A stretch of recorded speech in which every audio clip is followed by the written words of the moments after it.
All right, somebody's asking, how safe is your dual pulley setup for factory Catalytic converters?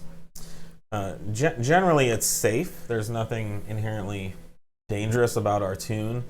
The factory Catalytic converters in the B8, we talk about this a lot. Yeah. They don't last as long as they should. They don't last as long as other cars. So, for example, compare B8 cats to 2.0 T cats. Those things last forever. Very rare to hear. Yeah, I mean, I don't know if we've ever swapped out a 2-liter cat that I know of. In our service department, had a maintenance issue with them. And so we're seeing rapid accelerated failures of B8 cats even on stock cars. So, I mean, I think any tuning in general could accelerate that dynamic. You've got more heat, more air, more everything flowing through it. So more of everything is happening. It's degrading stock. It just makes sense that it's going to degrade that little bit quicker with more load through it. So just keep that in mind. However, I would never say don't go dual pulley because of that. Yeah. It's possible you may have to replace your cats 6 months sooner. I mean, I'm just making up a number, but it's still worth it.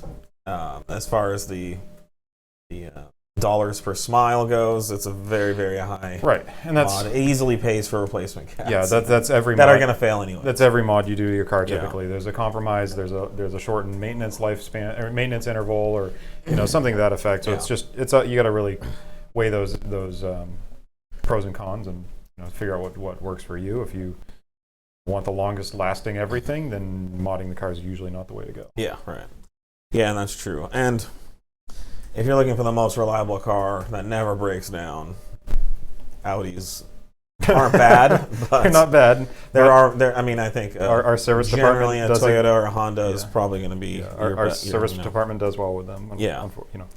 Fortunately and unfortunately. The cars have a lot of character. They do things with Audi does things with their cars that other manufacturers don't.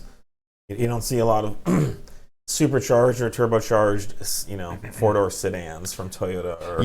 That's actually a good point. A lot of people don't think about that as the power per liter that a lot of these, Volkswagen and Audis are putting out these days would have been unheard of in race motors not long ago. Yeah, it's kind of like dating that person who's not quite as reliable, but they make up for it in other ways. So.